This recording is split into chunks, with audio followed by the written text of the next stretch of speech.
In this video, I'll show you how to remove a user in Xero.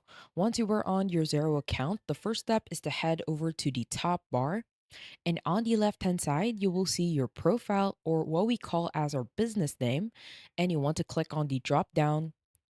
Now below the drop down, you want to head over to the second option, which is settings. Now that will take you to settings, and what you want to do is head over to the general section, and down below, you will find the second option for users. Now you want to click on users. Now on the user settings, in here you'll find the current users. So on my current users, I have myself as well as my other user. Now below a user, you will see the things that they can do. They can do a standard report, payroll, as well as projects. And in order for you to remove a user, you want to hover your mouse on a user, and on the right hand side of that user, you will see three dots for more actions.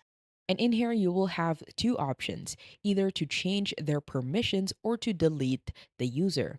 Now you want to head over to the second option, which is to delete the user.